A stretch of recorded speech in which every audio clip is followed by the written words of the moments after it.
O mundo está em reconfiguração. Donald Trump impôs um tarifaço global, alterando de vez o multilateralismo. A China age com cautela, mas o mercado global entrou em modo de guerra comercial. E os países que não se blindarem economicamente vão pagar a conta dessa nova disputa. Enquanto isso, o dólar ainda dita o ritmo, mas carrega uma dívida trilionária, prestes a vencer. O Fed imprime, o mundo segue, mas até quando? No centro desse caos surge uma pergunta inevitável. Será que estamos assistindo ao fim de um sistema ou ao nascimento de uma nova ordem liderada novamente pelos Estados Unidos? Para a gente discutir tudo isso e entender mais, inclusive como proteger liberdade e patrimônio em meio a toda a instabilidade global, o Strike de hoje recebe Otávio Facuri, empresário e investidor, e alguém que entende muito deste assunto. Obrigada, Facuri, por estar aqui com a gente. É um prazer estar aqui de novo, né? Desde a nossa última conversa, muitas coisas aconteceram, né? E muitas coisas que você trouxe para a gente está vendo que de fato está acontecendo. E para a gente detalhar um pouco mais, Facuri, diante desse cenário ainda muito conturbado, incerto, mas o que a gente vê é que Trump está, sim, desmontando essa ordem multilateral. E eu queria entender, na sua visão, se é por uma convicção ideológica ou por acreditar que é só dessa forma que os Estados Unidos podem continuar ditando as regras do jogo. Então, para poder responder essa pergunta, a gente tem que analisar um pouco do histórico do Trump, né?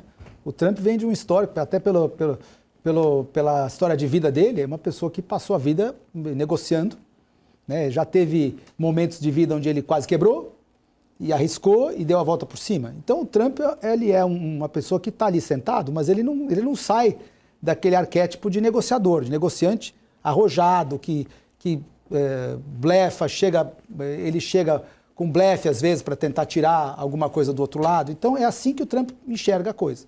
Agora, ele está lá, ele pegou a situação do jeito que está e, na verdade, ele pegou essa situação, uma situação que se acumulou por pelo menos 40 anos. Uhum. Né? O que permitiu aos Estados Unidos chegar a esse nível de dívida? Em 1971, Richard Nixon abandonou o padrão legal que ligava o ouro ao dólar. Né? Então, você não tem mais a obrigação de manter reservas em ouro nos bancos centrais para lastrear as moedas. Após isso até porque isso era um impeditivo aos Estados Unidos, por exemplo, a continuar correndo déficit. E uma vez que isso foi abandonado, os Estados Unidos passou a correr déficits cada vez maiores. Na década de 70 financiou guerras, né? Esse déficit chegou a ser um superávit nos anos 90, com o crescimento econômico pujante daquele período das dot-com. Uhum. E os Estados Unidos teve um superávit ali por alguns anos, né? Diante do aumento da receita, nunca foi por corte de despesas. Né? E depois, os últimos 25 anos, desde o ano 2000, desde o estouro da bolha dot-com, é déficit atrás de déficit, e acelerou depois de 2008, né, daquele último crash de 2008, e depois da pandemia mais ainda. Então, qual que é a ordem que vinha vigente até então, até hoje, digamos assim? Os Estados Unidos possui a demanda mundial, toda a manufatura foi alocada para outros países, então os Estados Unidos passa a ser o consumidor dessa manufatura. E o que ele exporta para o mundo? Exporta serviços financeiros, serviços e exporta tecnologia. Porém, nesse caso, cada vez que ao longo dos últimos anos, você tem tido uma queda do poder de compra do americano. Uhum. Porque para poder funcionar essa ordem, os Estados Unidos é obrigado a financiar esse déficit. O valor dos serviços que ele exporta é menor do que os produtos e bens que ele adquire. Então, gerando um déficit em conta corrente, por conta do déficit comercial, é cada vez maior. Esse déficit tem que ser financiado de alguma forma. Como que ele vinha sendo financiado até hoje? Através da emissão de dívida americana, né? E tanto crédito bancário quanto dívida pública americana. Essa dívida, então, é comprada, seja eles os ativos financeiros são comprados pelo próprio estrangeiro, que acumula esse superávit contra os Estados Unidos, ou então o próprio estrangeiro compra os papéis de dívida americano. Então, eles fecham a conta emitindo dívida.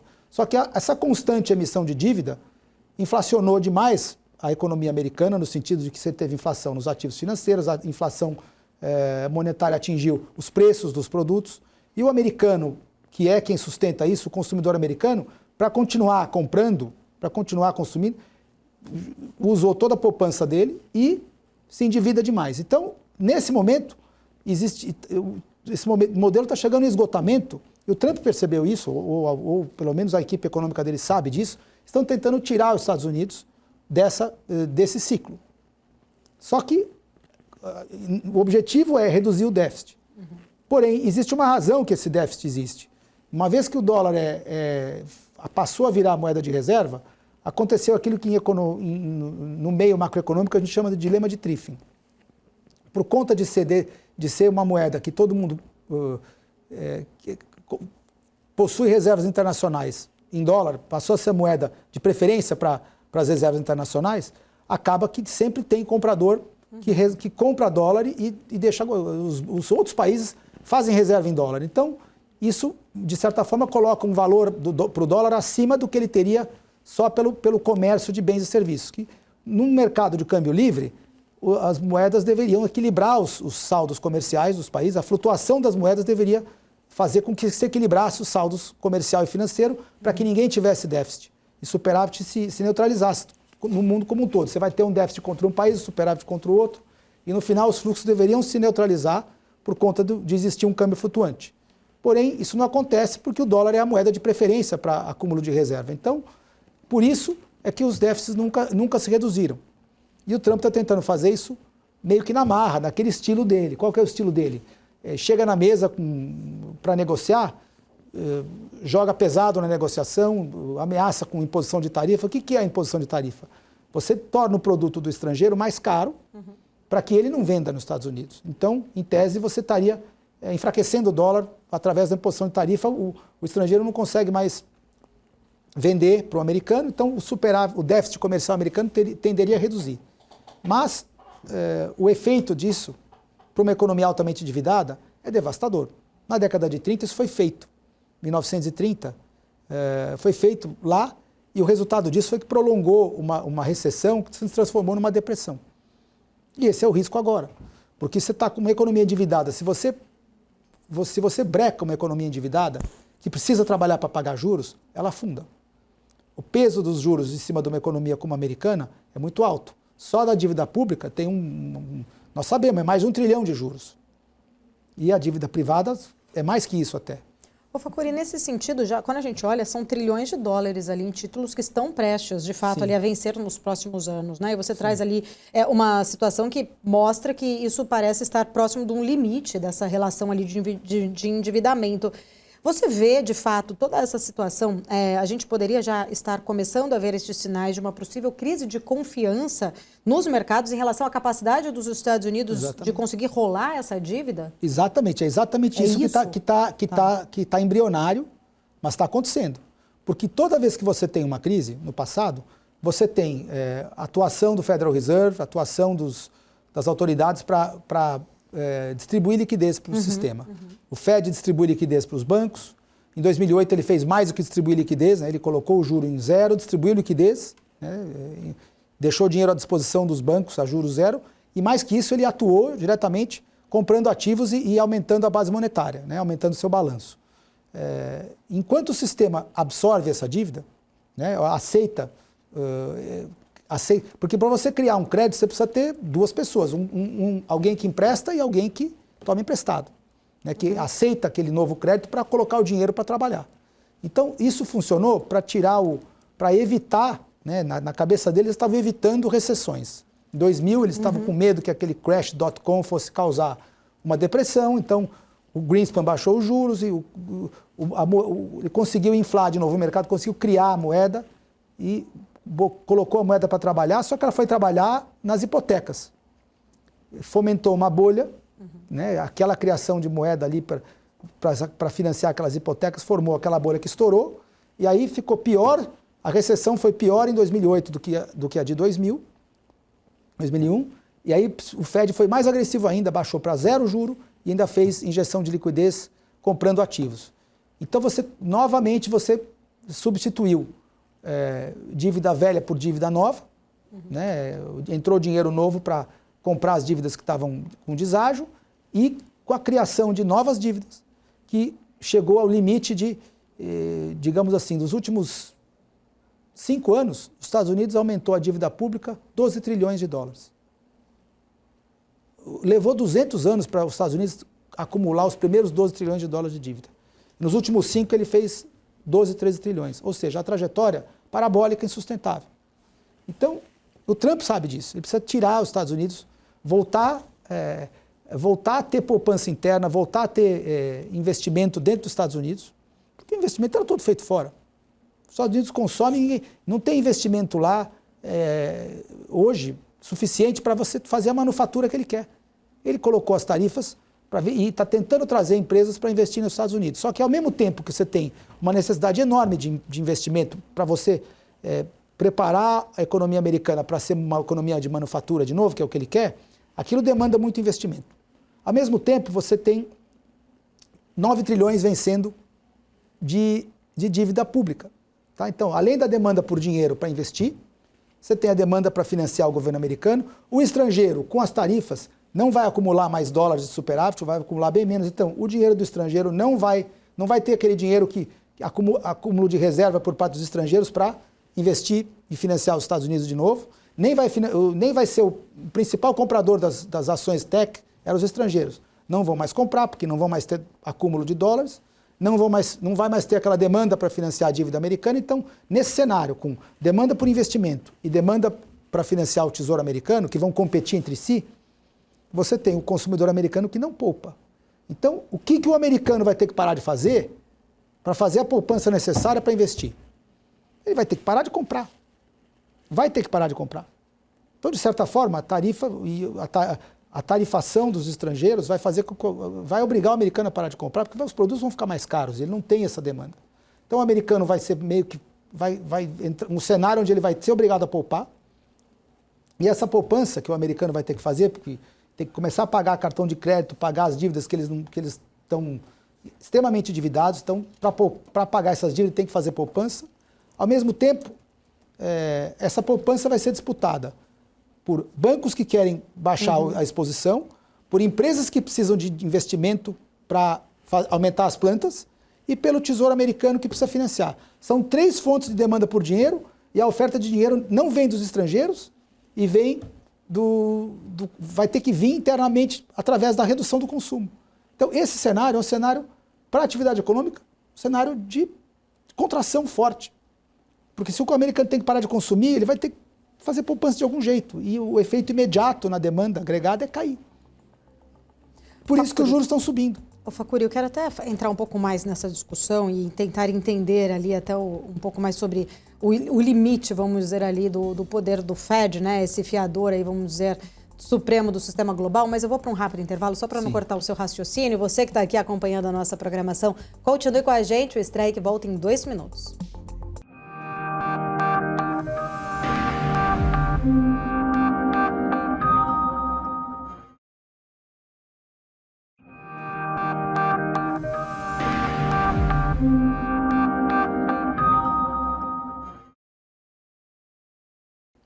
Estamos de volta aqui no Strike, conversando com Otávio Facuri. Facuri, esse é o cenário, né? Você traz ali uma leitura muito interessante, inclusive sobre o papel do Fed, né? Do Federal Reserve, que atua aí, de fato, como um fiador supremo desse sistema global. Até onde você vê que vai esse poder do Fed? Qual é o limite da impressão de dinheiro? Vamos lá. Então, é uma ótima pergunta, porque eu gosto sempre de tratar desse assunto quando alguém fala assim, o Fed vai salvar todo mundo.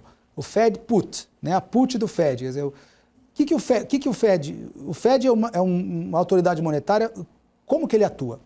O Fed atua no mercado monetário basicamente de 2 maneiras. A primeira maneira é fazer empréstimos de liquidez para os bancos, né? Quer dizer, não existe mais o depósito compulsório é zero, a política monetária tradicional que usa o compulsório, né, como uma forma de você reter uma parte dos recursos que os bancos captam de depositantes, eles retêm e a outra parte empresta. Não tem compulsório mais. Então, todo o recurso que o banco capta, ele pode reemprestar e o único limite que os bancos têm para fazer empréstimo é o limite de Basileia, que é o limite de alavancagem sobre o capital, que parece que na média em torno de 10 vezes o capital. Então, os bancos são basicamente quem cria moeda são os bancos, na hora que eles fazem empréstimo. Um crédito é criado na conta de alguém que usa esse crédito para adquirir bens e serviços e, no final, esse crédito volta para o sistema bancário como depósito e ele é reemprestado. O Fed, onde que o Fed entra? Em situações onde os bancos precisam de empréstimo, de liquidez, o Fed fornece um empréstimo de liquidez chamado Ripple, que é feito baseado com garantia de título público. Então, os bancos tomam um recurso do Fed, colocando em garantia os seus títulos públicos, e a taxa que o Fed dá esse empréstimo é o Fed Fund Rate. Então, o Fed controla essa taxa. Quando o sistema quando falta dinheiro para o sistema bancário vai no Fed, pede empréstimo, entrega papéis, entrega créditos do governo e recebe esse dinheiro. Então, essa é a atuação básica do Fed. E a taxa, ele decide a que taxa ele vai fazer esses empréstimos de liquidez. Essa é a forma do Fed, digamos assim, colocar ou tirar dinheiro do sistema. Em 2008, depois daquele crash de 2000, ele colocou dinheiro para os bancos a zero, em taxa de juros zero, e mesmo assim, isso não inflou o mercado, não deu resultado, porque os bancos estavam com tanto problema de crédito e eles não queriam emprestar para ninguém, estava um risco de todo mundo, era um risco de quebradeira. Então, esse mecanismo do crédito empacou em 2008, ele travou. A liquidez ficou empossada. Não adiantava o Fed chegar para um banco e falar, estava aqui, eu te empresto dinheiro a zero na quantidade que você quiser. Mas se o banco não vai pegar esse dinheiro e colocar na praça, não resolve nada. Entendeu? Isso não tirava dos bancos o problema que eles estavam com uma carteira cheia de títulos de hipoteca que estava praticamente quebrado, aqueles títulos. Então, os bancos não conseguiam ter limite legal para fazer empréstimo e estavam com a confiança lá embaixo. Então, o sistema é um sistema baseado em crédito. O Fed não imprime dinheiro de papel e dá para as pessoas. Ele coloca crédito em troca ele coloca um empréstimo, que é um crédito, em troca de garantias de títulos de renda fixa, com juros que o banco tem que pagar depois, que naquele caso era zero. E a segunda forma do Fed atuar é diretamente. Ele pode atuar como um banco diretamente. Um banco que tem ativos e passivos. Ele resolve, ele mesmo fazer o empréstimo diretamente, que é o QE, que ele chama. Ele pode comprar títulos diretamente, comprar créditos diretamente, e com isso ele vai aumentar o balanço dele. Ele vai fazer mais ativos, comprando crédito diretamente, então ele assume o risco do crédito em si. A operação de liquidez é só uma operação que ele empresta dinheiro para os bancos com risco em título público. O QE, que é aquele afrouxamento quantitativo, ele passou a fazer isso a partir de 2008. Não é a primeira vez que um Banco Central faz isso. O Japão já vinha fazendo isso. Ele passa a ser um credor direto, comprando esses títulos. Comprou títulos de hipoteca, comprou títulos do governo americano. Então ele passa a ser um credor. Quando ele vê que os bancos não colocam crédito na praça, ele coloca diretamente como credor. E aí, quando ele faz isso, ele tira o risco da carteira dos bancos. Em 2008, ele comprou os títulos de hipoteca dos bancos, para que eles não tivessem mais aquele risco na carteira e aí eles podiam novamente emprestar. Então ele assumiu o risco bancário, o risco de crédito daquela carteira, e os bancos, então, com o risco reduzido, passaram novamente a emprestar, e aí a economia se reergueu de novo, lá depois de 2009. Então, essa é a atuação do Fed. Só que essa atuação tem limite, porque o Fed é um banco, e a razão que o Fed existe, quem criou o Fed foram os bancos, em 1913. Depois eles convenceram o governo americano a aprovar a criação do Fed e fornecer por lei o monopólio da emissão monetária para o Fed. Antes, qualquer banco podia ter um cofre em ouro e emitir uma nota de dólar baseado no lastro. Aquilo acabou em 1913 e os governos concordaram com isso, porque, em último caso, o Fed, além de ser um garantidor dos bancos, também pode financiar a dívida dos governos. Só que é limitado. Por quê? Porque você tem hoje a quantidade de créditos privados e créditos hipotecários, é muito mais do que, passa de 100 trilhões, só na economia americana, o total de créditos privados. Mas ele é ainda, talvez essa âncora real aí para o sistema monetário global? Ou você vê que hoje a gente está talvez aí literalmente num modo fé? Não, sempre é o modo fé. É o modo fé. É o modo fé. Em 2008 também, porque ele não comprou todas as dívidas do sistema, tudo que estava quebrado. Ele comprou uma parte, ele comprou ali 1 ou 2 trilhões. Mas era muito maior o problema. Hoje o problema é maior ainda. Você tem o total de crédito de renda fixa no mundo hoje é mais de 300 trilhões. Só de renda fixa. O valor de mercado das bolsas é 100 e poucos trilhões. O valor de mercado das dívidas mundiais é acima de 300 trilhões.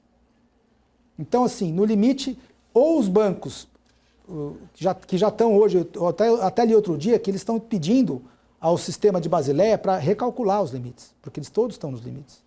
Outro dia eu estava na Europa, semana passada, eu li que o Deutsche Bank tem só em derivativos uma carteira de 55 trilhões de euros. Quer dizer, ele tem mais da metade do PIB mundial só em derivativos. O JP Morgan tem 60 trilhões de dólares em derivativos também, que são passivos contingentes que não fazem efeito se o mercado fica estático. Mas como o mercado volátil do jeito que está agora, ele aparecem novos passivos por conta das oscilações e o risco de contraparte. Então, tudo isso cria uma demanda por liquidez e o Fed sozinho, se você tiver um problema de crédito, o que ele vai fazer? Comprar todos os créditos do mundo? Não vai. Ele vai fazer o empréstimo de liquidez para alguns bancos e tentar comprar os ativos que ele acha que são os de melhor qualidade. E hoje é discutível se o título do governo americano de 30 anos é de melhor qualidade ou não. Porque o que está acontecendo com a dívida americana está acontecendo com a japonesa, começou a acontecer com a dívida japonesa já. Que o Banco Central japonês ele tem metade, 52% da dívida pública japonesa pertence ao BOJ. 52%. É como se o Fed, é como se os 36 trilhões da dívida americana, 18 pertencessem ao Fed. E não tem isso. Eu olhei o balanço do Fed, ele está com quase 7 trilhões de ativos, metade é hipoteca. Ele tem bastante MBS, Mortgage Backed Securities. Ou seja, não são todos os ativos do Fed que são de qualidade. Num problema de crédito nos Estados Unidos, e o problema de hipotecas lá é problema grave, porque a taxa está muito cara e as pessoas hoje, o custo de compra de uma casa lá já está beirando 40% da renda do americano. E nunca foi isso. Historicamente, o custo de você adquirir uma casa por mortgage já passa de 40% do salário do americano, da renda, dos wages do americano. É muito alto para o custo de vida do americano, que ele gaste quase a metade dele do salário dele com hipoteca. O normal disso é 15, 20, 25, 40 e pouco é muito. Então o americano não consegue mais comprar casa, ou o juro tem que cair muito, o que não vai acontecer agora, nesse momento, 30 anos está subindo em vez de cair. Então, nesse cenário, está ficando muito arriscado hoje. O mercado de crédito está com muito risco na carteira de muita, inclusive no Fed. Então, tem limite. E o limite é porque eles são seres humanos também. Ele não pode sair comprando crédito e começar a ter prejuízo lá. Ele tem que estar em saúde para salvar os bancos se for necessário. O que me chama muita atenção, não sei qual o motivo, é por isso até que eu quero que você explique para a gente, o Brasil, curiosamente, tem mais ativos líquidos do que o próprio Federal Reserve. Qual a explicação? Porque o nosso Banco Central não fez, até hoje, não fez a experiência que o Fed fez. O Banco Central brasileiro não possui uma carteira de ativos tão grande relativa ao PIB como o Federal Reserve. O Federal Reserve, até 2008, ele não tinha nem 1 trilhão de ativos. Ou seja, o balanço dele era 1 trilhão de ativos e 1 trilhão de moeda emitida, que é os passivos. Hoje está em 7. Ele aumentou e chegou a 9 vezes. Só que a montanha de créditos da economia americana hoje, público e privado, dá quase 180 trilhões em dólar. Os créditos em dólar, não digo só da americana, mas créditos em dólar. Os créditos no mundo todo são 300 e alguma coisa trilhões, se pegar em outras moedas. Então, assim, e você tem hoje a base monetária em si, que sustenta isso, de reserva mesmo, são 7 trilhões, que é as reservas, e mais depósitos, aí se você ampliar para M1, M2, que são depósitos à vista, aqueles 401k, aqueles quase dinheiro, dá 21 trilhões. 21 trilhões é o M2 hoje, que sustenta uma montanha de dívida de 10 vezes mais. Qual distância a gente está de um novo crash, você vê? Eu acho que a gente está numa fase inicial de uma correção mais forte. Eu não sei se essa queda que teve agora, o mercado pode tentar, com certeza em algum momento eles vão tentar buscar a máxima novamente, tentar chegar na máxima. Se chegar na máxima, eu acredito que será a última máxima, porque não resolveu nada. Você continua com o mesmo problema. E se não chegar, vai ficar mais fácil ainda esperar que a próxima pernada seja aquela maior, igual você teve na década de 30. A segunda pernada de queda foi aquela que devastou. Então, eu acredito que dado o que a gente está observando, o grande risco é deflacionário. As tarifas, as pessoas falam de inflação. A tarifa, gente, não é inflacionária. Porque o resultado de você aplicar tarifa pode ser de imediato um aumento de preço. Mas você não aumenta o volume de dinheiro em circulação porque você colocou tarifa. Pelo contrário, você quando coloca tarifa, a demanda por produtos cai. E se a demanda cai, você tem menos consumo e menos renda. Você acaba tendo menos produção, menos consumo, menos renda. Isso aí é deflacionário. E aí você tem menos criação de moeda também. Uhum. Então, o resultado, igual foi na década de 30, é que você acelera um choque deflacionário. Quando uma economia altamente endividada, ela precisa circular, ela precisa gerar renda e ter o ciclo dela para gerar o pagamento de juros. Se você breca uma economia altamente endividada, o juro continua correndo lá, todo mês.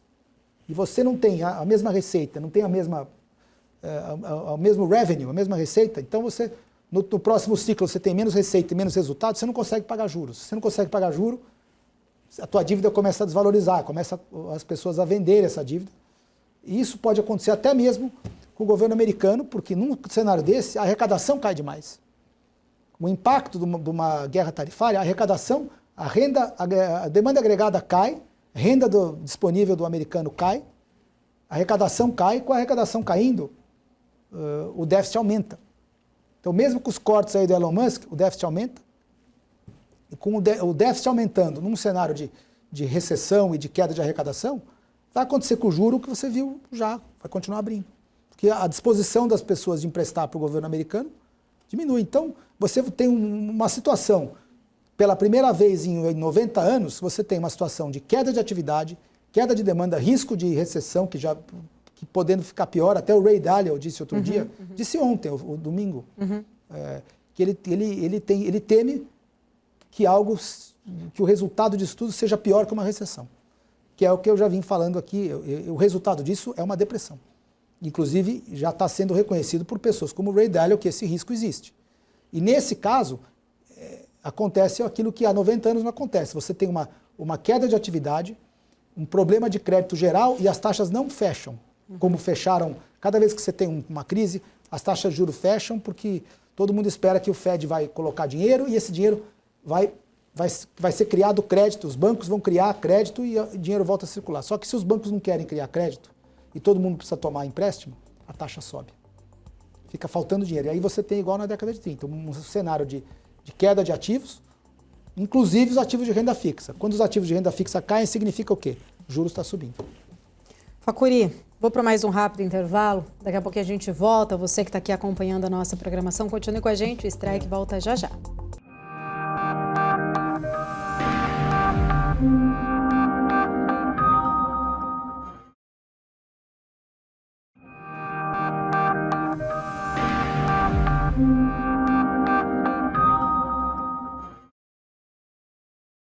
De volta aqui na nossa programação, Strike debatendo mais sobre todo o cenário econômico global, todas as tensões relacionadas ao tarifaço de Donald Trump, com o Otávio Facuri. Facuri, nesse dilema, né, vamos dizer ali, que a gente vê, principalmente para o Federal Reserve, entre ou reagir à inflação ou evitar uma recessão. Como que você, de fato, né, enxerga o que é menos danoso hoje para a situação dos Estados Unidos? Tentar segurar essa inflação a qualquer custo ou a gente vê ali um movimento para evitar, de fato, uma grande recessão na economia americana? Bom, ótima pergunta, Paula, porque para começar a responder, vamos começar a classificar, então, que é a inflação? A inflação não é preço. O preço é o resultado da inflação, como já dizia o saudoso Roberto Campos, inflação é expansão monetária. E o meio monetário hoje, o sistema monetário hoje, ele é baseado em moeda fiduciária, que é uma moeda que envolve criação de crédito. É uma moeda que não tem laço nenhum, quando você empresta ou toma emprestado, você está criando moeda. E é baseado no crédito, naquela certeza, naquela esperança de que você vai receber lá na frente moeda de volta em troca de serviço, e para que você tenha, para que você espere até receber, existe um pagamento de juros, né, que sustenta aquele crédito, sustenta o valor daquele crédito. Dito isso, a inflação, então, ela é provocada por expansão de crédito, expansão monetária. E o Fed é quem permite, digamos assim, ele não é o que expande o crédito, quem expande são os bancos, mas ele garante os bancos. Quando ele dá aquela segurança de que, eu estou aqui, você pode emprestar, porque se tiver um problema eu te dou um empréstimo de liquidez, se faltar dinheiro, você não vai ter que pagar juros mais caros para pegar empréstimo. Eu te dou um empréstimo de liquidez e se a economia tiver com risco, eu ainda vou baixar o juro e te dou esse empréstimo bem barato para você poder criar mais crédito. Então, essa tem sido a lógica do sistema monetário desde 1932, quando o dólar foi desvalorizado em relação ao ouro, depois do fim de Bretton Woods, 1971, quando não tinha mais laço nenhum, nada impede mais a criação de moeda. Então, a criação de inflação, a inflação é uma situação criada por bancos com a ajuda do Fed. Então, seguindo a lógica, se a inflação ela é criada, tanto que eles têm até uma meta de inflação. A meta é permitir uma inflação de 2%, lá, ou aqui é 4%. Quem disse que você tem que permitir inflação? A meta não deveria ser não ter inflação nenhuma?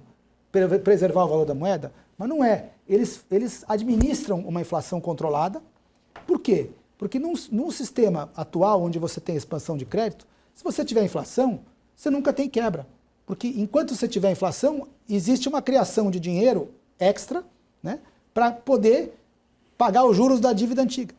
Então você cresce a tua base monetária com mais crédito. Tendo mais crédito, você tem mais juros para pagar, só que aí você cria mais crédito, produz inflação através de mais expansão monetária. Quando a dívida está impagável, produz inflação, criou-se nova moeda, assim como no ano 2000, assim como em 2008. Se o mecanismo do crédito funciona, você cria mais moeda e você consegue pagar os juros e a roda continua rodando. Então, para o sistema monetário, o que é mais perigoso é a deflação.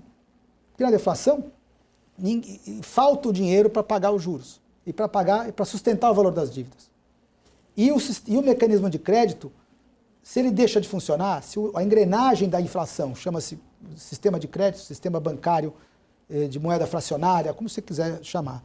Se essa engrenagem para, você não tem criação de moeda, você não tem habilidade de criar a moeda que vai servir para pagar os juros, e você não consegue financiar os juros das dívidas que estão vencendo, que está sempre crescendo, né? Você tem uma dívida e o tempo vai correndo, ela vai aumentando com os juros.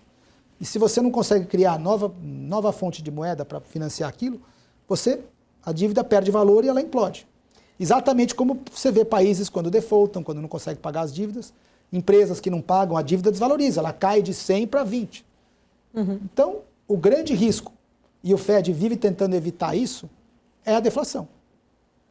Porque nesse sistema, o sistema bancário inteiro sofre. E o Fed está lá justamente para preservar o sistema bancário. Você falou, né, desse modelo, vamos dizer ali, dos Estados Unidos transformando o controle da inflação até mesmo numa ferramenta de poder. Esse é um modelo perverso ou genial? Ele é um modelo assim, genial para eles, né? Genial para quem tem o poder. E é perverso para as pessoas. Muitos séculos atrás, o Cantillon francês, ele até escreveu isso. O efeito da inflação, ele não é um efeito negativo para todos. O efeito positivo, quem ganha com a inflação? É quem tem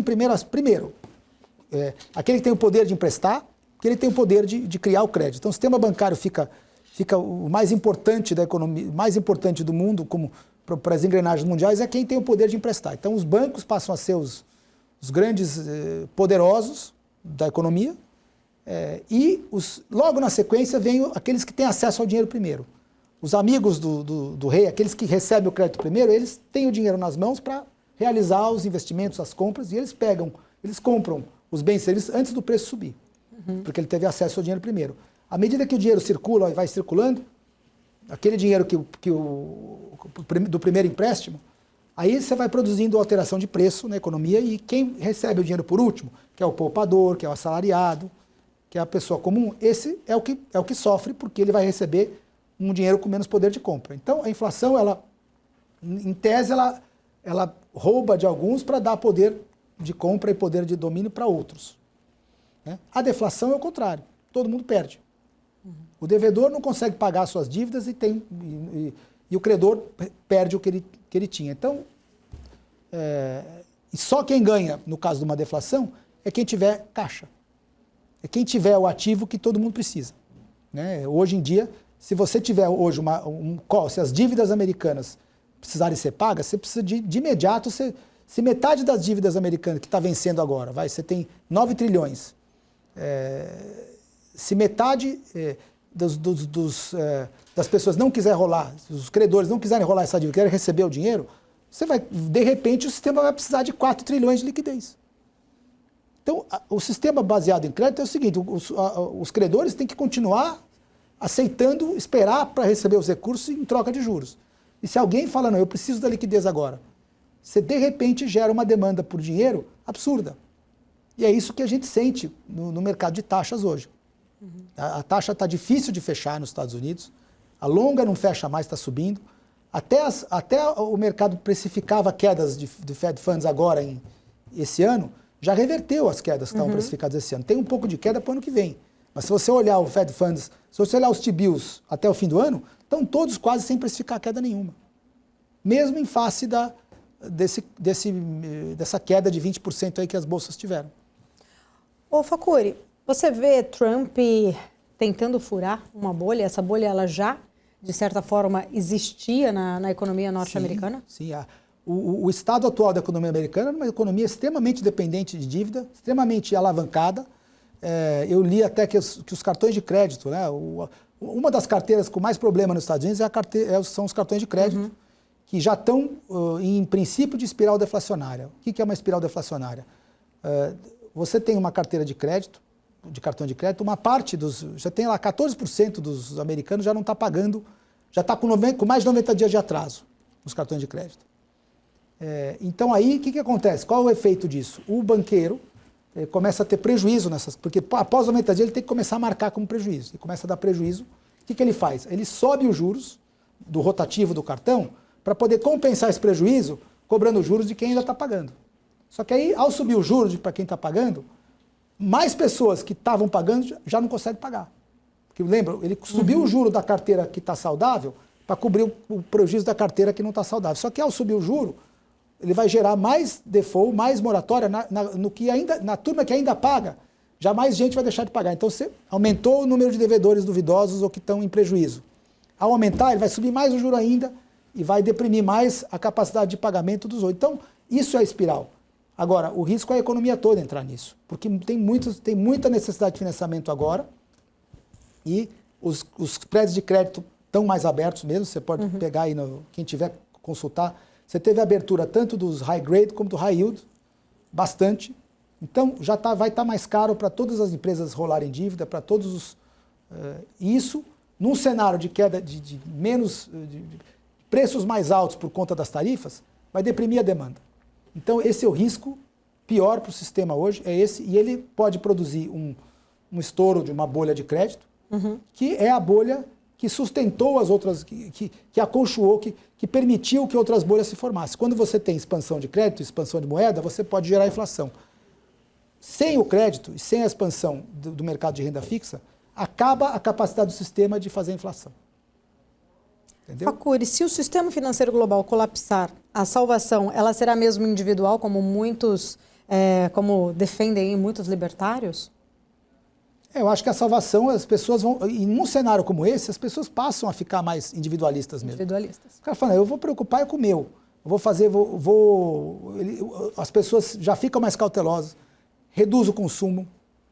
Eu preciso pagar um pouco está muito cara essa dívida com esse juro, eu vou ter que pagar, não vou ficar, eu vou parar de consumir para pagar essa dívida porque está caro. Mas as economias também, elas ficam mais individuais? Fica individual. Por isso que nós estamos tendo guerra tarifária. Tá. Porque o crescimento está mais baixo, Porque o crescimento do primeiro mundo, do mundo desenvolvido, é baseado em crédito, é dívida. A taxa de poupança americana é 0. Então, não dá mais para manter o consumo, dadas as altas taxas de juros, dados os preços dos mortgages agora. Toda a forma de produzir dinheiro hoje, de produzir crédito, está caro para o americano. E está caro para o resto do mundo. Para o japonês agora vai ficar caro também, porque o juro do Japão agora, pela primeira vez em 20 e tantos anos, o 10 anos está 1,60, o 30 anos quase 3. Faz 30 anos que não tem essa taxa. Faz 25 anos que eles não praticam essas taxas. No Japão está mais endividado ainda do que 30 anos atrás. Então, você entra num cenário onde cada um por si. Eu preciso garantir a minha fatia de crescimento. Por isso que o americano quer ele quer parar de consumir sem poupar. Uhum. Ele quer poupar para investir, para consumir da própria manufatura americana. Só que isso vai custar. E os outros países a mesma coisa. Entendeu? Outros países consumidores. Os países que são poupadores, né, que produzem mais do que consomem, eles sofrem também, mas eles se adequam. O momento que você tiver, por exemplo, se você tem uma correção forte no mercado americano, em termos de preço de ativos, os preços caem. Ao cair os preços, a economia americana vai se ajustar, por mais dolorido que seja, o ajuste é feito nominalmente, em termos de preço. E nessa hora, o americano passa a ser mais competitivo. Primeiro ele sofre, depois ele vai ser mais competitivo. E os outros países vão ter que buscar formas de absorver a própria produção. Né? Então, a China já está passando por isso hoje, ela já está num período deflacionário onde ela produz mais do que ela consome. Os americanos estão consumindo menos, o resto do mundo está consumindo menos. E o chinês, então, está tendo aquilo que aconteceu no Japão, está tendo uma japanização da China. Os juros de 10 anos chinês está abaixo de 2, a 1 e qualquer coisa. O governo chinês está injetando dinheiro na economia, igual o governo japonês fez na década de 90, depois do crash do Nikkei. Então, em algum momento, os preços vão ter que cair também na China para que a população interna possa consumir o que eles produzem. Né? Então, o mundo vai ter que se ajustar e esse ajuste vai custar, no começo vai ser dolorido. Facuri, preciso para mais um intervalo. Daqui a pouquinho, então, a gente volta para o nosso último bloco aqui do Strike. Você que está acompanhando a nossa programação, continue com a gente. Voltamos em 2 minutos.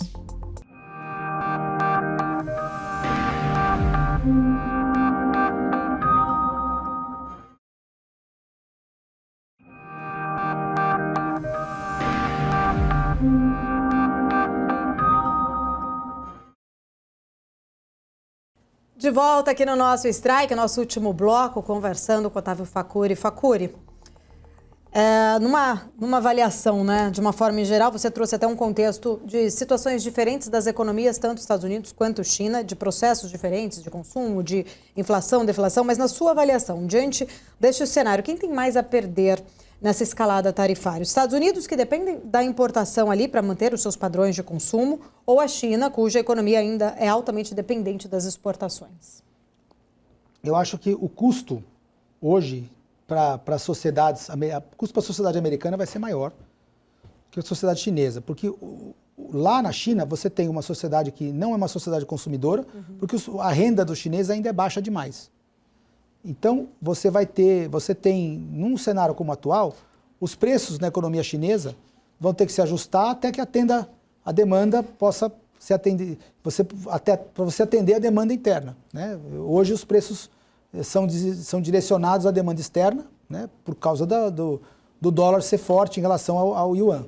Então, eles, no final das contas, o resultado disso, eles vão ser obrigados, de uma forma ou de outra, a deixar o yuan fortalecer.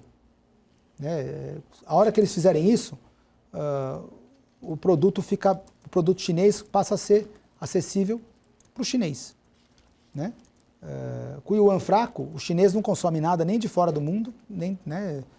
Porque a moeda deles tem baixo valor. Ao fortalecer o yuan, você aumenta o poder de consumo da sociedade chinesa.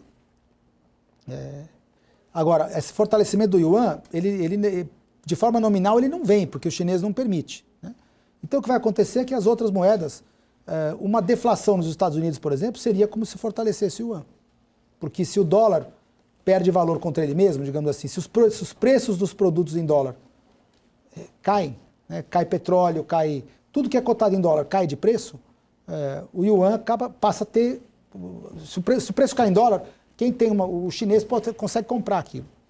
Então, de uma certa forma, o equilíbrio vai ter que ser atingido dessa maneira.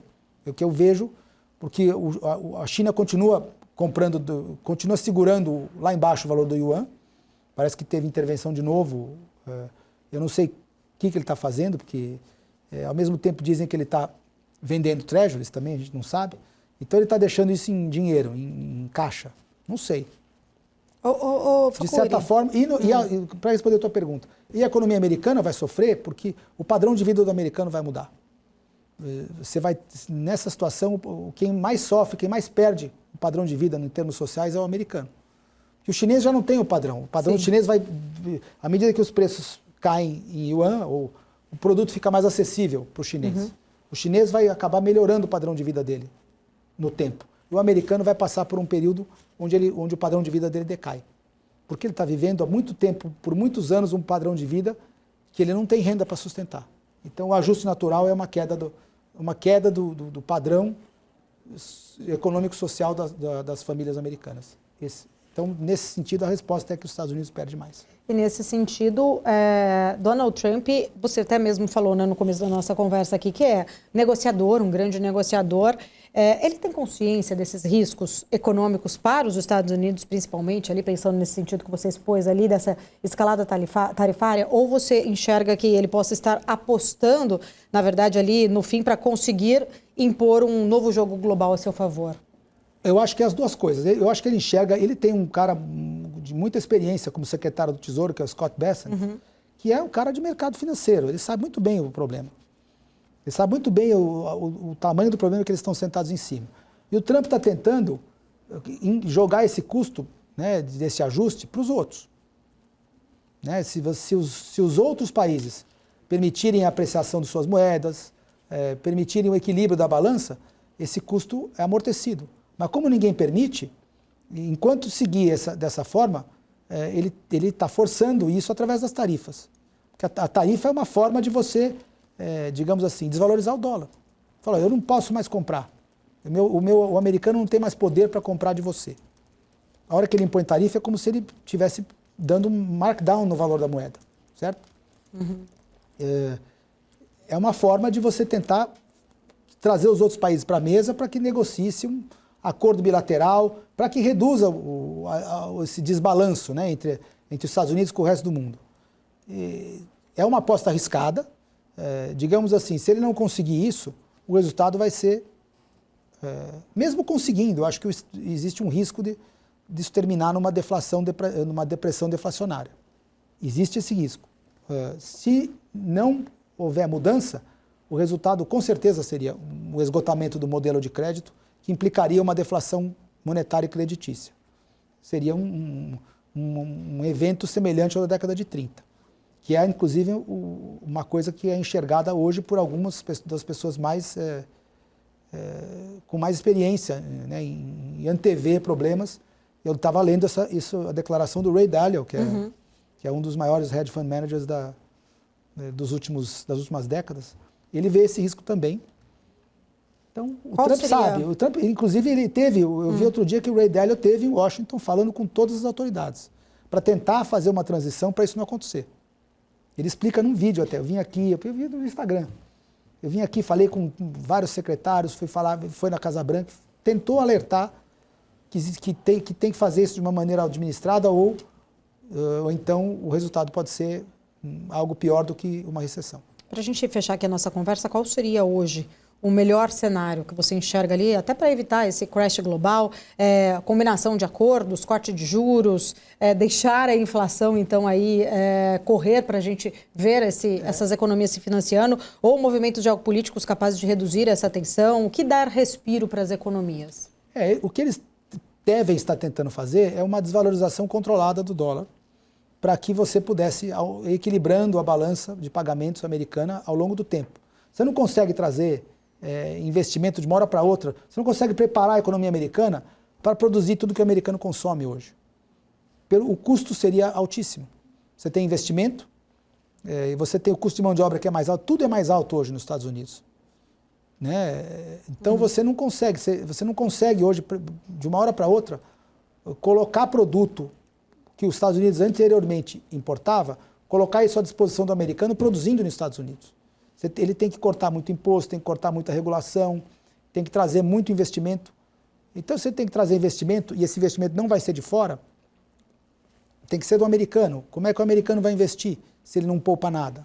Então, alguma coisa o americano vai ter que parar de fazer para financiar isso. Muito rapidamente, você não consegue, você vai precisar de anos para gerar esse investimento. Então, o sucesso do que eles estão tentando fazer seria se ele conseguisse fazer de forma gradual. Né? Negociar com os outros países, ele está tentando fazer acordo com um por um, para ir levantando tarifas ao longo do tempo, e fazendo acordos bilaterais, mas é um equilíbrio instável, bem difícil. A chance de dar certo, ela precisa de muita coisa, precisa estar alinhada para dar certo. Né? Enquanto isso, a esperança dos mercados é que as tarifas não sigam adiante, né? Ele colocou em pausa algumas, mas principalmente aquelas que são de menor peso na balança americana. A que tem mais peso é a China, e algumas outras que as anteriores a essa guerra, né? Aquela do México, do Canadá, aquelas ele manteve, né? Facuri, infelizmente o nosso tempo aqui já chega na reta final, sempre muito bom o tema contigo, a gente consegue discorrer bastante, já fica o convite para voltar em outras oportunidades. Obrigado.